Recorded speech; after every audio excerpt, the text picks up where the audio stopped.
Every parent wants कि मेरा बेटा डॉक्टर बने, इंजीनियर बने या कोई गवर्नमेंट जॉब कर ले।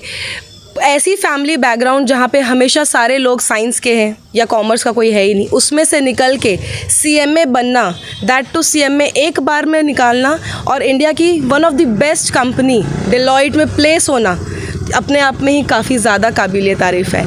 ऐसे में ही हमारे बीच में डॉक्टर संतोष राय इंस्टीट्यूट के एक बच्चे विवेक साहू, अब मुझे बोलना पड़ेगा सीएमए विवेक साहू अवेलेबल है। आइए हम उनसे बात करते हैं और जानते हैं उनकी लाइफ की स्टोरी, सीएमए कैसे किया, एक अटेम्प्ट में कैसे क्लियर किया, प्लेसमेंट होने में क्या क्या प्रॉब्लम्स आई या नहीं आई, सारी चीज़ें उनकी ज़ुबान से खुद ही सुनते हैं। Welcome Vivek. So thank you so much. पहले तो आपने इतना अच्छा मेरे को मौका दिया बोलने के लिए, उसके लिए। एंड मैं अपना जर्नी यूँ तो मैं, आपने जैसे मेरे को बोला कि मैं एक साइंस बैकग्राउंड वाली फैमिली से हूँ, तो मैं अपने पूरी फैमिली का पहला ऐसा इंसान हूँ या पहला ऐसा स्टूडेंट हूँ जिन्होंने कॉमर्स लिया। तो बहुत से कठिनाई भी आई क्योंकि फैमिली ने पूरा अपोज कर दिया था कि कॉमर्स नहीं लेना है। एंड पापा का सपना ऐसा था, पापा का ड्रीम था कि एक बेटा इंजीनियर रहे, एक बेटा डॉक्टर रहे। तो वहाँ पर बहुत सी चीज़ें प्रॉब्लम मैंने फेस की, बट स्टिल मैंने अपने बात पे अड़ा रहा एंड वो चीज़ मेरे को फ़ायदा भी हुई। और मैंने उस समय पापा से एक बात कही थी कि पापा एक दिन मैं भी ऐसा कुछ करके दिखाऊंगा कि जिस पे आप प्राउड होंगे। तो वो दिन मेरा उस दिन था जिस दिन मैं सीएमए क्लियर कर लिया। और सेकंड दिन अब ऐसा हो गया कि मैं one of the big force में से एक में प्लेस हो चुका हूँ जो कि डेलॉयट इंडिया है। तो पापा आज लिटरली बहुत प्राउड फील करते हैं कि हाँ ठीक है, बेटा डॉक्टर तो नहीं बना बट सीएमए में बहुत नाम कमाया। एंड मैं जैसे कि साहू समाज में हूँ, तो हमारे साहू समाज में भी मेरे को बहुत रिस्पेक्ट मिल रही है क्योंकि हमारी समाज में कॉमर्स की उतनी पहचान नहीं है। तो इस चीज़ में मेरे को बहुत ज़्यादा सम्मान भी मिला। पाटन क्षेत्र में बोलो, either it can be Risali में बोलो या भिलाई में बोलो, बहुत से जगहों पे मेरा सम्मान भी किया गया। उसके लिए मैं बहुत प्राउड फील करता हूँ। जैसे आपने बताया पूरा फैमिली बैकग्राउंड साइंस और डॉक्टर वाला ही था, पापा इंजीनियरिंग ही चाह रहे थे। ऐसे आपके जैसे बहुत सारे और भी स्टूडेंट्स होंगे जिनके पेरेंट्स का पूरे फैमिली साइंस बैकग्राउंड से है। तो एक ऐसी चीज़ जो उस समय में संघर्ष करने में, जैसे पापा को मनाने में या फैमिली को कन्विंस करने में जो आपने यूज़ की होगी तरकीब, तो वो तरकीब हम बाकियों को भी बताएं ताकि जो बच्चे जिनके घर में फोर्स हो रहा है या जिनके बच्चे पापा मम्मी चाह रहे हैं कि साइंस ही लो या डॉक्टर ही बने, उनके लिए वो शायद एडवाइजेबल हो जाएगा। तो कुछ ऐसी ट्रिक्स जो आप शेयर करना मैं स्टूडेंट्स को तो नहीं बोलूँगा, मैं पेरेंट्स को बोलना चाहूँगा कि हर बच्चा अपना कुछ ना कुछ बनना चाहता है, उसकी खुद की एक कुछ गोल होती है।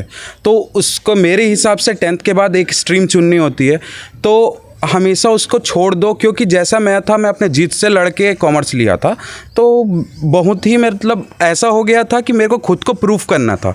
तो डेट्स वाई मैं उसमें उस लगन, उस डेडिकेशन से मैंने अपनी पढ़ाई कंप्लीट की और मैंने अपनी फर्स्ट अटेम्प्ट में सीएमए कंप्लीट किया।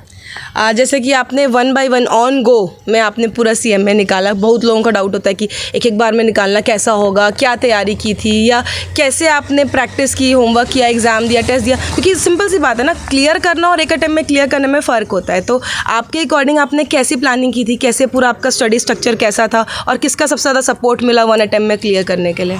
मैं सपोर्ट के बारे में बोलना चाहूँगा तो ऑब्वियस है, हमारे मेंटर्स है, डॉक्टर संतोष राय से मैं पढ़ा हुआ हूँ।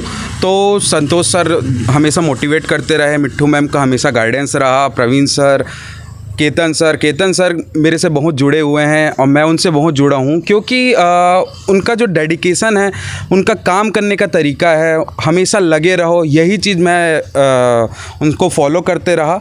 एंड सेकंड चीज़ ऐसा है कि मैं वैसा इंसान नहीं हूँ जो हमेशा पढ़ते रहूँ। मेरा ऐसा है कि मैं 2 घंटा बस पढ़ूँगा, लेकिन 2 घंटा ऐसा पढ़ता था कि 2 घंटा भी बहुत हो। मैं ऐसा इंसान हूँ, मैं हमेशा either it can be politics, मैं पॉलिटिक्स से भी जुड़ा था, कॉलेज में था तो कॉलेज के पॉलिटिक्स में भी जुड़ा था, हर एक्टिविटी में रहा।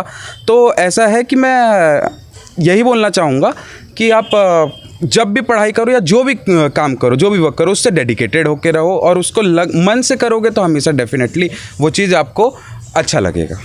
सो जैसे कि आपने एक बार में पूरा CMA क्लियर किया, अब बात आ जाती है प्लेसमेंट की, which is very important.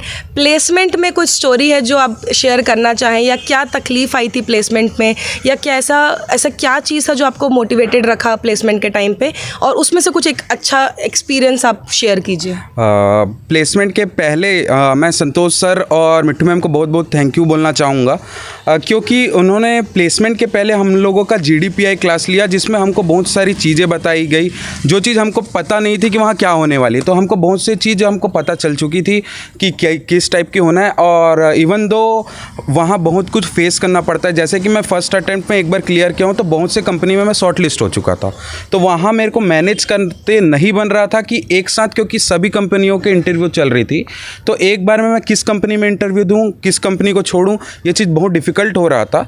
And उसके बाद इवन दो आपको सब चीज़ सर मैम बहुत अच्छे से समझाएंगे ये चीज़ क्या होती है, और मैं उन्हीं से उनको थैंक यू बोलना चाहूँगा जो इतना मेरे को सपोर्ट किए, और बस यही बोलना चाहूँगा।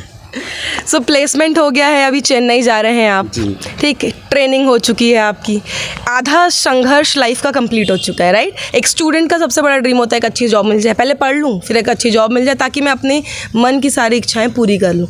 अब क्योंकि फ्यूचर आपके सामने है, जैसा चाहिए था वैसा है, बड़ी कंपनी है डेलॉयट इंडिया, काफ़ी नाम है, हर कोई जानता है।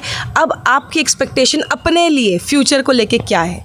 सबसे पहली बात तो मैं उसमें विश्वास नहीं रखता जो एक चीज़ अचीव करके मैं सक्सेसफुल बन गया। मैं हमेशा कुछ नया चीज़ करना चाहता हूँ, नया चीज़ अपनाना चाहता हूँ, नया चीज़ को ग्रैब करना चाहता हूँ, मैं उसमें बिलीव करता हूँ। सो ये तो मेरी स्टार्ट है, जर्नी की स्टार्ट है। इसके बाद मेरा MBA फिनेंस करने की भी एक गोल है, एंड CA भी कंप्लीट करना है मेरे को। सो ये बस एक स्टार्ट है मेरे लिए, एंड